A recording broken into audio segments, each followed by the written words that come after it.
ನಮಸ್ಕಾರ ವೀಕ್ಷಕರೇ, ನಮ್ಮ ಪೊಲೀಸ್ ನ್ಯೂಸ್ ಮಾಧ್ಯಮಕ್ಕೆ ಸ್ವಾಗತ. ನಾನು ನಿಮ್ಮ ರಾಜು.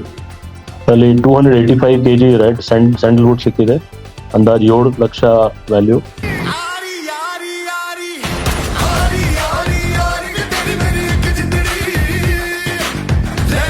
ಮಡಿವಾಳ ಪೊಲೀಸರಿಂದ ಭರ್ಜರಿ ಕಾರ್ಯಾಚರಣೆ. 7.12 ಲಕ್ಷ ರೂಪಾಯಿ ಮೌಲ್ಯದ ರಕ್ತಚಂದನ ವಶ. ಸಿಲಿಕಾನ್ ಸಿಟಿಯಲ್ಲಿ ಅಕ್ರಮವಾಗಿ ರಕ್ತಚಂದನ ಮಾರಾಟ ಮಾಡುತ್ತಿದ್ದ ಜಾಲವೊಂದನ್ನು ಮಡಿವಾಳ ಪೊಲೀಸರು ಭೇದಿಸಿದ್ದಾರೆ. ಬರೋಬ್ಬರಿ 285 ಕಿಲೋಗ್ರಾಂ ತೂಕದ ರಕ್ತಚಂದನದ ತುಂಡುಗಳನ್ನು ವಶಪಡಿಸಿಕೊಳ್ಳುವಲ್ಲಿ ಅಧಿಕಾರಿಗಳು ಯಶಸ್ವಿಯಾಗಿದ್ದಾರೆ.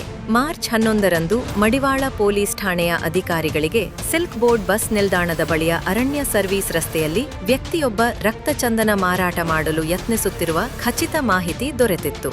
ಕೂಡಲೇ ಕಾರ್ಯಪ್ರವೃತ್ತರಾದ ಪೊಲೀಸರು ಸ್ಥಳದ ಮೇಲೆ ದಾಳಿ ಮಾಡಿ ಓರ್ವ ಆರೋಪಿಯನ್ನು ಬಂಧಿಸಿದ್ದಾರೆ. ಬಂಧಿತ ವ್ಯಕ್ತಿಯಿಂದ ಪ್ರಾಥಮಿಕವಾಗಿ 10 ಕಿಲೋಗ್ರಾಂ ತೂಕದ 3 ರಕ್ತಚಂದನದ ತುಂಡುಗಳನ್ನು ವಶಪಡಿಸಿಕೊಳ್ಳಲಾಗಿತ್ತು. ಈ ಸಂಬಂಧ KF act, Karnataka forest act ಮತ್ತು ಕಳವು ಪ್ರಕರಣ ದಾಖಲಿಸಿಕೊಳ್ಳಲಾಗಿದೆ. ಮಾರ್ಚ್ 12ರಂದು ನ್ಯಾಯಾಲಯಕ್ಕೆ ಹಾಜರುಪಡಿಸಿದ ಬಳಿಕ ಆರೋಪಿಯನ್ನು 14 ದಿನಗಳ ಕಾಲ ಪೊಲೀಸ್ ಅಭಿರಕ್ಷೆಗೆ ಪಡೆಯಲಾಯಿತು. ವಿಚಾರಣೆ ವೇಳೆ ಆರೋಪಿ ನೀಡಿದ ಮಾಹಿತಿಯಂತೆ ಆನೆಪಿ ತಾಲೂಕಿನ ಶಾನುಭೋಗನಹಳ್ಳಿಯ ಖಾಲಿ ಜಾಗದಲ್ಲಿ ಅಡಗಿಸಿಟ್ಟಿದ್ದ ಮತ್ತಷ್ಟು ರಕ್ತಚಂದನ ಪತ್ತೆಯಾಗಿದೆ. ಅಲ್ಲಿಂದ 275 ಕಿಲೋಗ್ರಾಂ ತೂಕದ 13 ತುಂಡುಗಳನ್ನು ವಶಪಡಿಸಿಕೊಳ್ಳಲಾಗಿದೆ. ಸದ್ಯ ಆರೋಪಿಯನ್ನು ನ್ಯಾಯಾಂಗ ಬಂಧನಕ್ಕೆ ಒಪ್ಪಿಸಲಾಗಿದ್ದು, ಈ ದಂಧೆಯಲ್ಲಿ ಭಾಗಿಯಾಗಿರುವ ಇತರ ತಲೆಮರೆಸಿಕೊಂಡಿರುವ ಆರೋಪಿಗಳಿಗಾಗಿ ಪೊಲೀಸರು ಬಲೆ ಬೀಸಿದ್ದಾರೆ.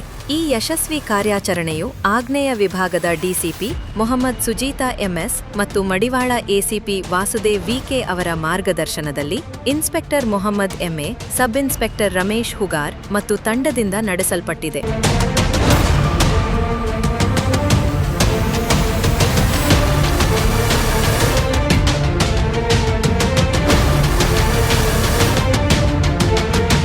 ಎಕ್ಸ್ಕ್ಲೂಸಿವ್ ಪೊಲೀಸ್ ನ್ಯೂಸ್ಗಾಗಿ ಸದಾ ನೋಡ್ತಾ ಇರಿ ನಮ್ಮ ಪೊಲೀಸ್ ನ್ಯೂಸ್.